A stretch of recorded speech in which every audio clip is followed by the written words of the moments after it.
A single gunshot pierced the tranquil Montana twilight of 1887, sending a flock of startled ravens into the darkening sky as Grace Whitfield ran for her life through the untamed wilderness, her honey-blonde hair whipping behind her like a battle flag. The hem of her sky-blue dress was torn and mudded from her desperate flight through the wilderness, her breath coming in ragged gasps as she fled from the men who had murdered her father just hours before. "There she is," a gruff voice called out from behind. "Don't let her get away." Grace's heart hammered against her ribs as she pushed herself forward, ignoring the branches that clawed at her face and arms. The men pursuing her, 3 outlaws who had ambushed their wagon on the lonely road to Helena, were gaining ground. They had killed her father for the strong box of cash he was transporting to the bank. But when they discovered Grace hiding beneath the wagon, their intentions became even more sinister. The outlaws had been trailing them for days, apparently aware that Thomas Whitfield was carrying the proceeds from the sale of their ranch. Now her father was dead, and Grace was running for her virtue and her life. A sudden clap of thunder rumbled overhead as dark clouds gathered, promising a fearsome storm. The terrain began to slope upward, and Grace's legs burned with exhaustion as she climbed. She had been running for what felt like hours, putting distance between herself and her pursuers, but she could still hear their shouts echoing through the trees. The first heavy raindrops began to fall as Grace crested a ridge and spotted a massive old oak standing alone near the edge of a cliff. With no better options and her strength failing, she stumbled toward it, hoping to find shelter beneath its sprawling branches until the storm passed. As she reached the tree, the sky opened up completely, unleashing a torrent of rain. Lightning flashed, illuminating the rugged landscape in stark white light. Grace pressed her back against the trunk, gasping for breath, praying the storm would cover her tracks and deter her pursuers. Her prayer went unanswered. A crash in the underbrush announced their arrival. "Well, look what we found," said a hulking man with a scar cutting through his left eyebrow.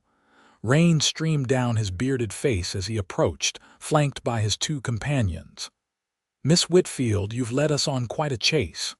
"Please," Grace said, her voice barely audible over the storm.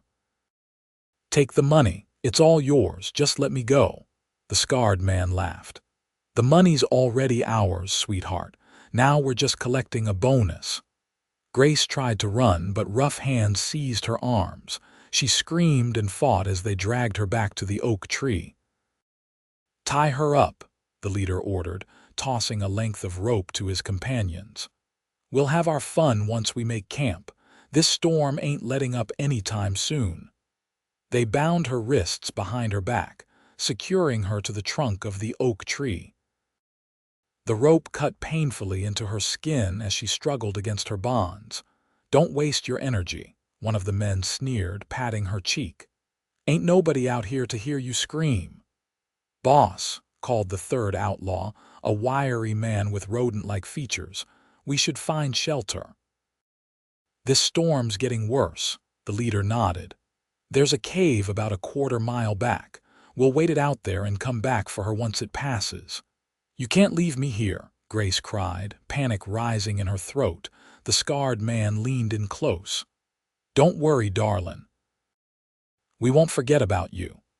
With that, the 3 men disappeared into the darkness, leaving Grace bound to the tree as the storm raged around her.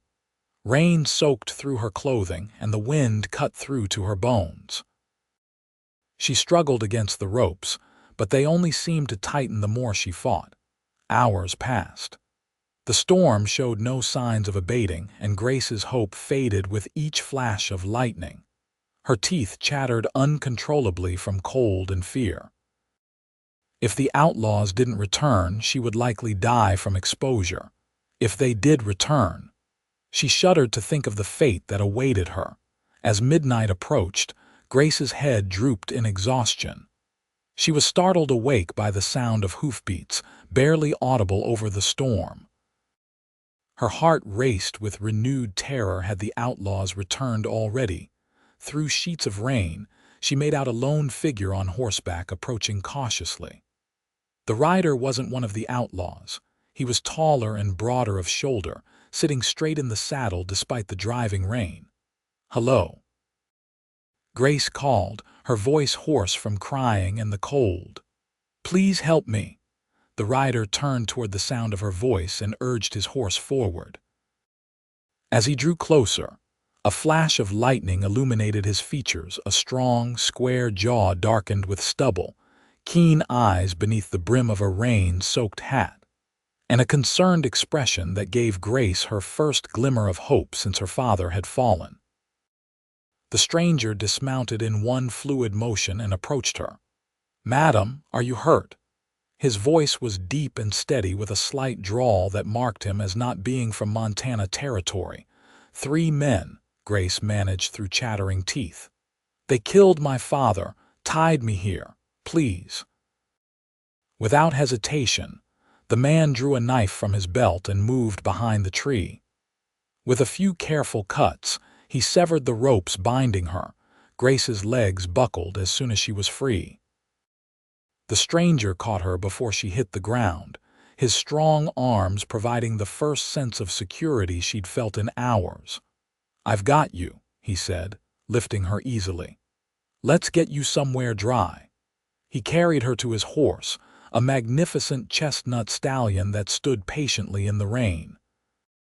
"This is Thunder," the man said, helping her into the saddle before mounting behind her. "Best horse in the territory. He'll get us to safety." Grace leaned back against the solid warmth of the stranger's chest as he urged the horse forward. "Who are you?" she asked, her voice barely audible over the storm. "Name's Quentin Aldridge," he replied, guiding his horse down the ridge with remarkable skill despite the treacherous conditions. "Most folks call me Quent." "I'm Grace Whitfield," she said, fighting to stay conscious as exhaustion threatened to overwhelm her. "Thank you for saving me." "Save your strength, Miss Whitfield," Quent said, his arm tightening protectively around her waist. "My cabin's not far. We'll get you warmed up and see to any injuries. Then you can tell me about these men who did this to you." Grace nodded weakly, allowing herself to relax against him as Thunder navigated the storm-lashed wilderness. Despite the danger still lurking in the night, for the first time since the attack, she felt a fragile sense of safety. The journey to Quentin's cabin passed in a blur for Grace. The storm continued unabated, with lightning illuminating their path through the dense forest. Quent kept one arm securely around her waist, his body shielding her from the worst of the rain and wind. "Stay with me, Miss Whitfield," he murmured when he felt her slumping against him. "Just a little further now." When they finally emerged into a small clearing, Grace could make out the silhouette of a sturdy log cabin. A covered stable stood adjacent to it, offering shelter for Thunder. Quent guided his horse directly to the stable before dismounting and lifting Grace carefully from the saddle. "Let's get you inside," he said, carrying her toward the cabin as if she weighed nothing at all. The interior of the cabin was simple but comfortable. A stone fireplace dominated one wall, with a table and chairs, a small kitchenette, and a bed tucked into the corner. A bearskin rug covered part of the plank floor, and various hunting implements hung on the walls. Quent gently set Grace down in a chair near the cold fireplace. "First things first, we need to get a fire going and get you out of those wet clothes before you catch your death." He moved efficiently around the cabin, striking a match to kindle the fire and pulling a wooden trunk from beneath the bed. From it, he extracted a clean flannel shirt and a pair of trousers. "These will be too big, but they're dry," he said, placing them in her lap. "I'll step outside while you change. Call when you're decent." Before Grace could respond, Quent grabbed a blanket from the bed and draped it around her shoulders. Then he retrieved his rifle from a rack on the wall and headed for the door. "I'll keep watch," he said. "Those men might still be searching for you." Once alone, Grace struggled out of her sodden dress, her fingers numb and clumsy from cold. The simple act of changing into Quent's clothes exhausted what little energy she had left, but the dry fabric against her skin was an immediate relief.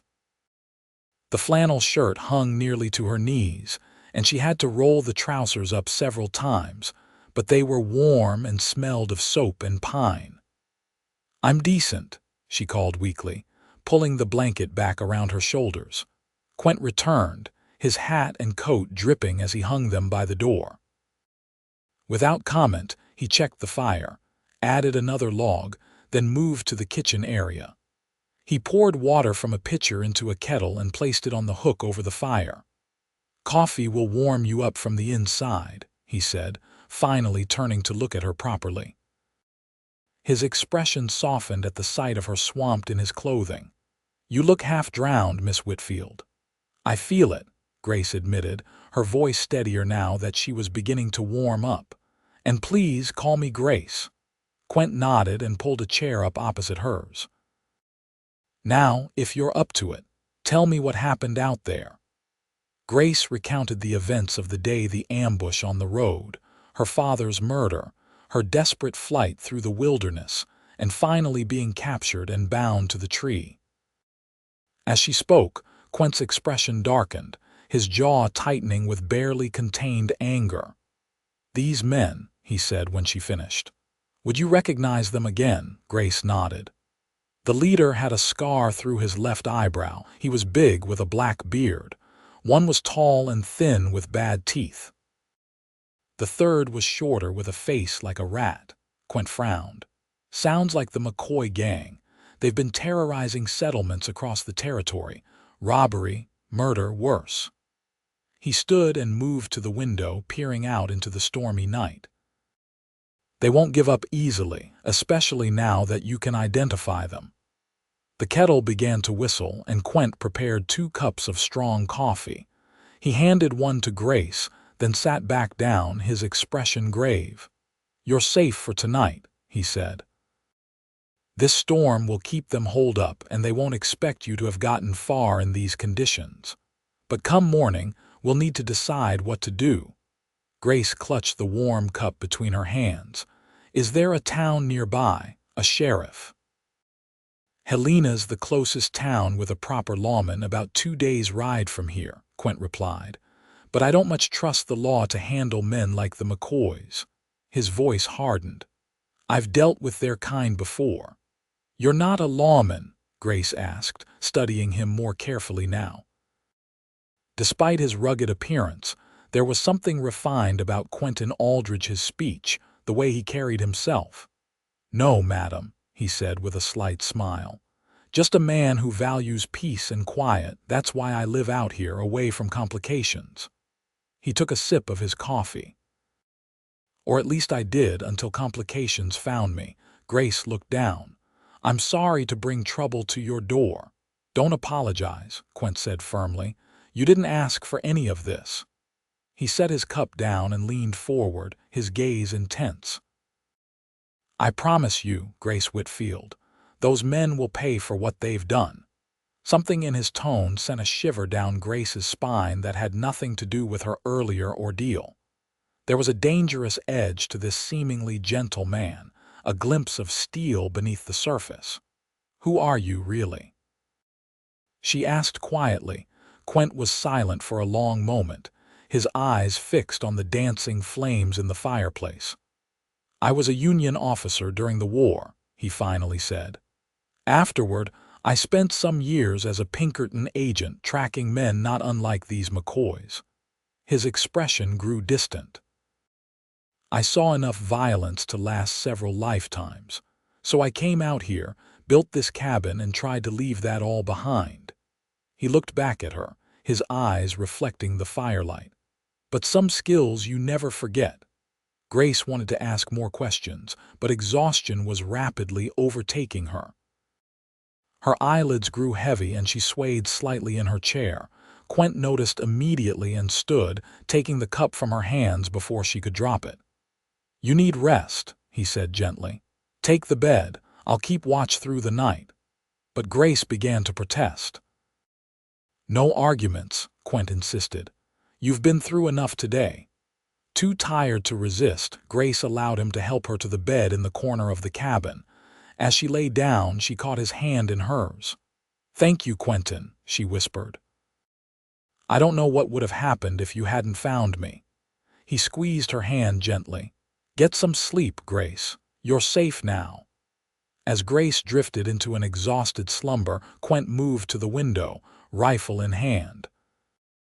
Outside, the storm continued to rage, but he remained vigilant, his thoughts turning to the men who had hurt this woman and how he would ensure they never harmed anyone again. Grace woke to the smell of frying bacon and the soft sound of rain pattering on the cabin roof.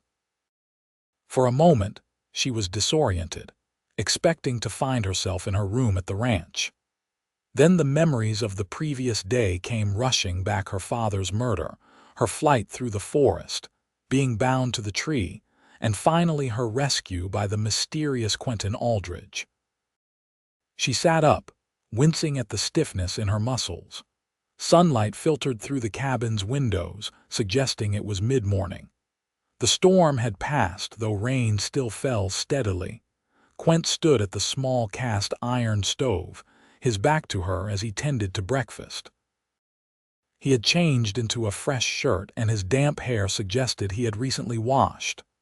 "Good morning," Grace said, her voice still rough from sleep. He turned, a smile warming his features. "Good morning yourself. How are you feeling?" "Sore," she admitted, pushing back the blanket and swinging her legs over the side of the bed.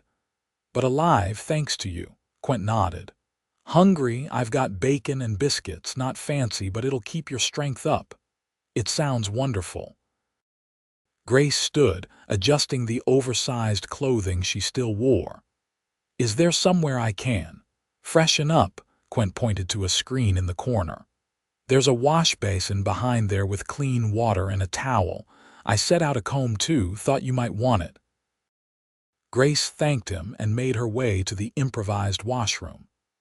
The cool water felt heavenly against her face, and she did her best to tame her tangled hair with the comb. Her reflection in the small mirror above the basin was hardly recognizable. Her face was pale and drawn, with dark circles under her eyes and a small cut on her cheek from a branch during her flight. When she emerged, Quent had set 2 plates on the table. He pulled out a chair for her with an old-world courtesy that seemed at odds with their rustic surroundings. "I've been thinking about our situation," he said once they were seated. "The rain's let up some, but the trails will be muddy. Makes tracking easier but travel slower." "The McCoys," Grace said, her appetite diminishing at the thought of her pursuers. "Do you think they're still looking for me?" "Without a doubt," Quent replied, his expression grim. "Men like that don't like losing what they consider theirs, and you're a witness to murder now." Grace pushed her food around her plate. "We need to get to Helena then, report what happened to the sheriff." "That's one option," Quent agreed, "but it comes with risks. The journey's not easy, especially after a storm like that, and once we're there—" He hesitated. "Grace, I need to be straight with you. The law in these parts isn't always reliable. The McCoys might have friends in positions of power." "What are you suggesting?" Grace asked, studying his face. Quent met her gaze directly. "I'm suggesting we deal with this ourselves. I track the McCoys back to their hideout, and I make sure they never hurt anyone else." Grace's eyes widened. "That's vigilante justice, Quentin." "Out here, sometimes that's the only kind there is," he replied without apology. "These men murdered your father and would have done worse to you." "You think a jail cell is justice for that?" "Assuming they even make it to trial, I don't know," Grace admitted. "I just don't want more bloodshed." Quent's expression softened. "I understand that, but consider this: as long as they're out there, you'll never be truly safe. They've seen your face. They know you can identify them. A heavy silence fell between them as Grace considered his words. Finally, she nodded slowly. "What do you propose we do?" "First, we need to retrieve your father's body," Quent said. "Give him a proper burial, then we track the McCoys. I have some ideas where they might be holed up. And if we find them," Quent's eyes hardened, "then I'll do what needs to be done." Something in his tone made Grace shiver despite the warmth of the cabin. "You won't be alone," she said firmly. "This is my fight too." Surprise flickered across Quent's face. "It's dangerous, Grace." "My father is dead because of them," she replied, a new steel in her voice. "I may not be willing to kill in cold blood, but I won't hide while you risk your life on my behalf." For a long moment, Quent studied her as if seeing her in a new light. Then he nodded slowly. "All right, but you'll follow my lead and do exactly as I say when the time comes." "Agreed," Grace said, picking up her fork and taking a bite of bacon. "When do we leave?" "As soon as we're finished eating," Quent replied. "We'll retrieve your father first. Can you lead me back to where it happened?" Grace nodded, though the thought of seeing her father's body again made her stomach clench. "Yes, I think so." "Good." Quent stood and moved to a chest near the fireplace. He opened it and extracted a bundle wrapped in oilcloth. "I have something for you." He unwrapped the bundle to reveal a simple dark blue dress and undergarments. "These belong to my sister. She visited last year and left some things behind. They should fit you better than my clothes." Grace accepted the garments gratefully. "Your sister won't mind." A shadow passed over Quent's face. "Abigail died last winter. Influenza." "I'm sorry," Grace said softly, understanding now why he lived alone in the wilderness. Like her, he had lost family. "It's in the past," Quent said, his tone making it clear he didn't wish to discuss it further. "Get changed. We need to move while there's still plenty of daylight." An hour later they were mounted on Thunder, Grace sitting behind Quent with her arms around his waist. The dress was a little loose but far more comfortable than his oversized clothes had been. He had also provided her with a warm coat and hat to protect against the rain, which continued to fall in a gentle drizzle. As they rode, Grace directed Quent toward the place where her father had been killed. The journey was somber, each lost in their own thoughts. Despite the grim mission ahead, Grace couldn't help but notice the solid strength of the man she rode with the breadth of his shoulders, the confident way he handled his horse, the reassuring presence he projected. When they reached the ambush site, Grace's breath caught in her throat. Her father's body was gone, but the signs of violence remained blood-stained earth, scattered contents from their wagon, wheel ruts cutting deep into the muddy road. "They took him," she whispered, dismounting shakily. "Why would they take his body?" Quent surveyed the scene with experienced eyes. "To hide evidence, most likely." He knelt, examining the ground. 3 horses headed east, probably the McCoys, but there's a 4th set of tracks here, heavier, deeper. He looked up at Grace. "They had a pack horse." "That's likely how they transported your father." "Where would they take him?" "If I had to guess, they dumped him somewhere they thought he wouldn't be found." Quent's jaw tightened. "But they left a trail. We can follow it." The tracking was slow, careful work. The rain had partially obscured the tracks, but Quent's experience allowed him to pick up signs that would have been invisible to Grace, a broken twig here, a hoofprint preserved beneath an overhanging branch there. By mid-afternoon, they reached a ravine. Quent dismounted and helped Grace down, then approached the edge cautiously. "Stay here," he said, his expression grim. Grace ignored him, following close behind as he made his way down the slippery slope. At the bottom of the ravine lay a still form, Thomas Whitfield, his body unceremoniously discarded like trash. Grace fell to her knees beside her father, tears streaming down her face. His eyes were closed and someone had taken his boots and coat, but otherwise he looked almost peaceful, as if he were merely sleeping. "Papa," she whispered, touching his cold cheek. Quent stood respectfully to the side, hat in hand, giving her a moment to grieve. After a few minutes, he gently touched her shoulder.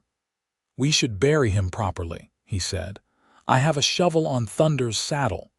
Together they dug a grave in a spot where wildflowers grew beneath a stand of aspen trees. It was hard, physical work that left them both dirty and exhausted, but Grace was grateful for the distraction it provided from her grief. As they laid Thomas Whitfield to rest, Grace recited what she could remember of the Lord's Prayer, her voice breaking several times. When she finished, Quent surprised her by adding his own words. "May you find the peace in death that eluded you in life, Mr. Whitfield," he said solemnly. "And may your daughter find justice for your passing." After the final shovelful of earth was placed, Quent fashioned a rough cross from branches and set it at the head of the grave. Grace placed wildflowers on the freshly turned soil, her heart heavy but somehow lighter for having given her father a proper farewell. "Thank you," she said as they climbed back up to where Thunder waited, "for helping me do this." Quent nodded, his expression somber. "Every man deserves a decent burial." As he helped her mount, their eyes met, and Grace felt something pass between them, a connection forged in shared grief and common purpose. "What now?" she asked as he settled in the saddle behind her. "Now we find the men who did this," Quent replied, his voice low and dangerous. "And we make them pay." The trail left by the McCoy gang was clear enough, despite the rain. They had made no effort to hide their tracks, confident that the only witness to their crime was tied to a tree on a remote ridge, likely dead from exposure in the storm. "They're heading for Devil's Gulch," Quent explained as they followed the muddy tracks. "It's a hideout for outlaws and renegades about 15 miles east of here. No law, no rules, just a collection of cabins and a saloon where men like the McCoys can drink and plan their next crime." "You sound familiar with it," Grace observed. Quent's expression hardened. "I've had reason to visit once or twice in my Pinkerton days. It's not a place decent folks go willingly." "Yet that's where we're headed," Grace pointed out. "It is," Quent agreed, "but we'll approach carefully. Two people riding in openly would draw attention, especially a woman as—" He hesitated, then continued, "as striking as you are." Grace felt a flush rise to her cheeks despite the circumstances. "What's your plan, then?"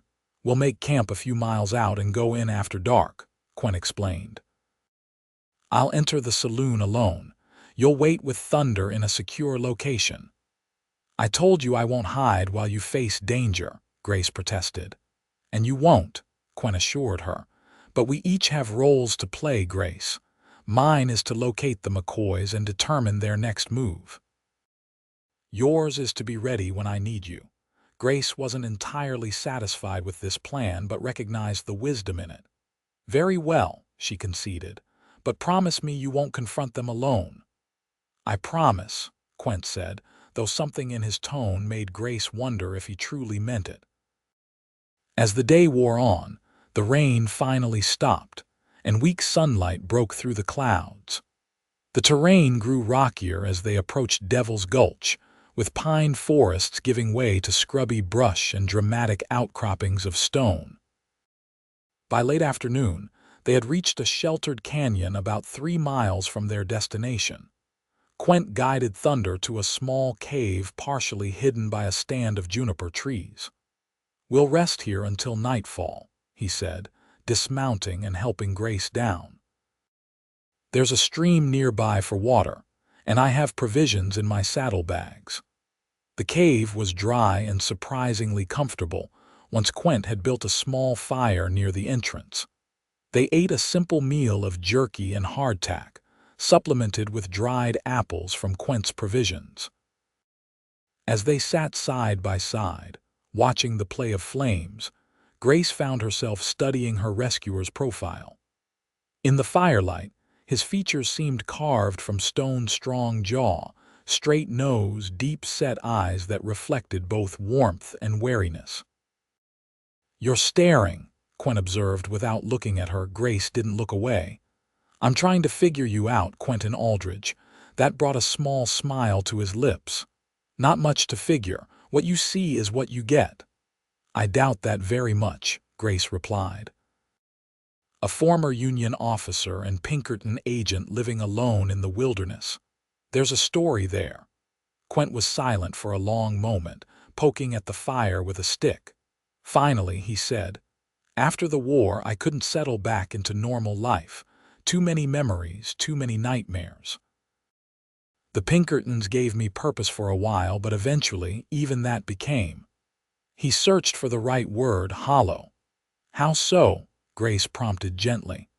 "I was good at finding people, at bringing them to justice," Quent explained. "But for every criminal I caught, two more took his place. And sometimes the lines between right and wrong got blurred. I started to wonder if I was really making a difference, or just adding to the violence." He looked at her then, his eyes reflecting both the firelight and some inner struggle. "When my sister died, I decided I'd had enough. Bought this plot of land, built my cabin, and tried to find some peace." "And did you find peace?" Grace asked softly. Quent's gaze returned to the fire. "Most days, until yesterday." "I'm sorry I disrupted your solitude," Grace said, feeling a pang of guilt. "Don't be," Quent replied, his voice low but intense as he turned to her again. "Some things are worth disrupting peace for, Grace Whitfield." The way he said her name sent a shiver down Grace's spine that had nothing to do with fear or the cool evening air. Their eyes held, and for a breathless moment she thought he might reach for her. Instead, he stood abruptly. "You should get some rest. I'll take first watch." Grace wanted to protest, to continue their conversation, but she recognized the wall he had put up. "Wake me in a few hours," she said instead. "You need rest too," Quent nodded, moving to the cave entrance where he could watch the approach. "I will." As Grace settled on the blanket Quent had spread for her, she wondered about the man who had saved her life. Beneath his controlled exterior, she sensed depths of feeling he kept carefully guarded. She wondered what it would take to breach those defenses, and if she would ever have the chance to try. With these thoughts swirling in her mind, Grace drifted into an uneasy sleep, her dreams filled with gunshots, storms, and the steady presence of a man she was beginning to care for far more than was wise. Darkness had fully descended when Quent gently shook Grace awake. She sat up, momentarily disoriented, then remembered where she was and what lay ahead. "It's time," Quent said, his face solemn in the dying firelight. "Are you ready?" Grace nodded, pushing back the blanket and rising to her feet. "What's the plan?" "I've been thinking about that," Quent replied, checking his revolver before holstering it. "The original idea was for me to scout the saloon while you waited with Thunder, but I'm not comfortable leaving you alone, even hidden. The McCoys might have scouts of their own. So what do? "We go in together," Quent said, "but we'll need a disguise for you. No one can know you're the woman who escaped them." He rummaged in his saddlebag and extracted a bundle of clothing. "These are mine, but they'll have to do." Grace examined the items: a worn shirt, trousers, a vest, and a wide-brimmed hat. "You want me to dress as a man, as a boy," Quent corrected. "My nephew visiting from back east. Keep the hat low, don't speak unless necessary, and no one will look twice at you." Grace had to admit it was a clever plan. "All right," she agreed, taking the clothes. "Turn around." Quent obliged, giving her privacy as she changed. The trousers were too long and the shirt too broad in the shoulders, but with the vest tightened and the pants cuffed, she managed a passable disguise. She tucked her hair up under the hat, pulling it low over her forehead as instructed. "How do I look?" she asked when she was finished. Quent turned and studied her critically. Like a scrawny kid who needs a few good meals, he decided. But it'll do. Just remember to walk with confidence, shoulders back, longer strides than you're used to. They doused the fire and prepared Thunder for the journey. Before mounting, Quent handed Grace a small revolver. "Keep this hidden but accessible," he instructed. "Use it only if absolutely necessary. The noise will draw attention we don't want." Grace accepted the weapon with a solemn nod, tucking it into the waistband of her borrowed trousers. Together they mounted Thunder, with Grace sitting behind Quent as before, though now she was careful to maintain a more masculine posture. The ride to Devil's Gulch took just under an hour. As they approached, Grace could make out flickering lights in the distance, lanterns illuminating a cluster of rough buildings nestled in a narrow canyon. "Remember," Quent murmured as they drew closer, "you're my nephew Nathan, visiting from St. Louis. Speak as little as possible and keep your head down." "I understand," Grace replied, deepening her voice slightly. They entered the settlement at a leisurely pace, Quent nodding casually to a few men who lounged outside the buildings. The town consisted of little more than a dozen structures, mostly crude cabins and lean toss, with one larger building that was clearly the saloon. Light and raucous laughter spilled from its windows, along with the tinny sound of a piano being played badly. Quent guided Thunder to a hitching post outside the saloon and dismounted, then helped Grace down with a grip appropriate for a young man rather than a lady. They secured the horse and approached the swinging doors of the establishment. "Stay close," Quent murmured as they entered. "And remember, you're just a boy learning the ways of the West from your uncle." The interior of the saloon was exactly as Grace had imagined such a place would be: smoky, loud, and filled with rough-looking men. A bar ran along one wall, staffed by a burly bartender with a scar across his throat. Several tables were occupied by card players, while others hosted men simply drinking away their troubles or gains. A tired-looking woman in a garish dress moved between tables, collecting empty glasses and dodging wandering hands. Grace followed Quent to the bar, careful to mimic the loose-limbed swagger of the young men she had observed back in Helena. The bartender eyed them suspiciously. "Whiskey," Quent ordered, "and a sarsaparilla for my nephew." The bartender grunted and reached for bottles beneath the counter. "Ain't seen you around before," he commented, pouring the drinks. "Just passing through," Quent replied casually. "Heading west to Oregon. Thought I'd show my sister's boy here some of the country on the way." The bartender slid their drinks across the counter. "2 bits." Quent paid, then turned to lean against the bar, surveying the room with apparent casualness. Grace followed suit, keeping her head down but her eyes alert beneath the brim of her hat. It didn't take long to spot them. The 3 McCoys were seated at a corner table, deep in a card game with 2 other men. The leader, the scarred man who had ordered Grace tied to the tree, was laughing loudly, clearly pleased with his winning hand. Grace felt a surge of anger and fear at the sight of them, her hand instinctively moving toward the hidden revolver. Quent's fingers closed around her wrist, stopping her. "Easy," he murmured, barely moving his lips. "Not yet." They sipped their drinks, Quent occasionally making casual remarks about their fictional journey for the benefit of anyone listening. All the while, he was studying the McCoys, noting their weapons, their positions, their level of intoxication. "I'm going to move closer," he said after a while. "Stay here and keep that hat low." Before Grace could protest, Quent had pushed away from the bar and was making his way toward an empty table near the card game. He sat down, signaling to the barmaid for another whiskey. Grace watched anxiously as Quent appeared to become absorbed in his drink, though she knew he was listening intently to the McCoys' conversation. The minutes stretched endlessly, and Grace became increasingly aware of the danger of their position. If any of the outlaws recognized her or became suspicious of Quent, a sudden commotion at the card table drew her attention. The scarred McCoy had half risen from his chair, his face flushed with anger as he accused another player of cheating. The argument escalated rapidly, with both men reaching for their guns. The first shot came from the other player, but he missed, the bullet embedding itself in the ceiling.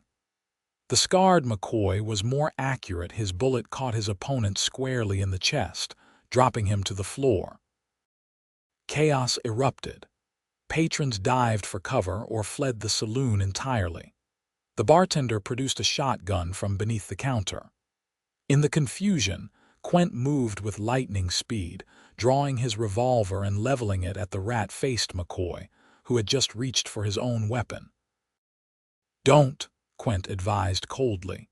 The third McCoy, the tall one with bad teeth, whirled to face this new threat, but froze when he found himself staring down the barrel of Quent's gun. "What the hell is this?"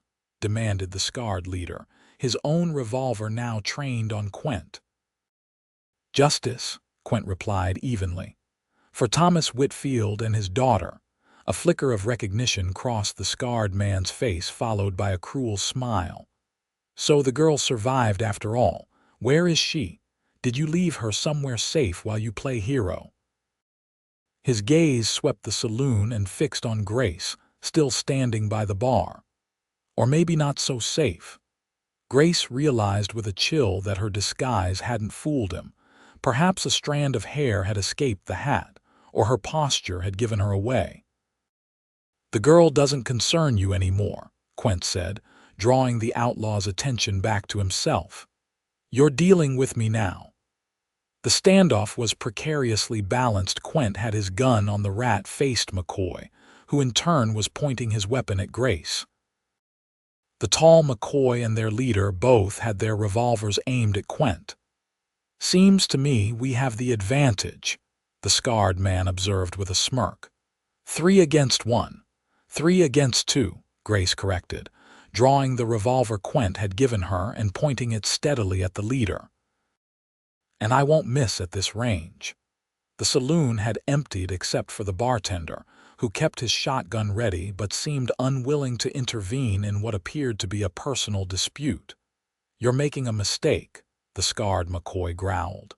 "Do you have any idea who we are?" "Murderers and thieves," Quent replied without hesitation, "and I'm giving you one chance to surrender. Drop your weapons and face the law or die where you stand." The rat-faced McCoy laughed nervously. "You're bluffing.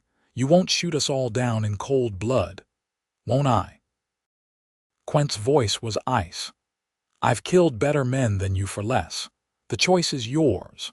For a tense moment, no one moved.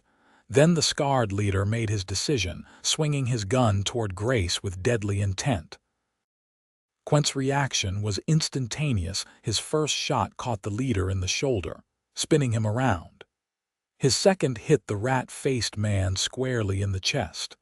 Grace fired at the tall McCoy as he turned his gun on Quent, her bullet grazing his arm but throwing off his aim.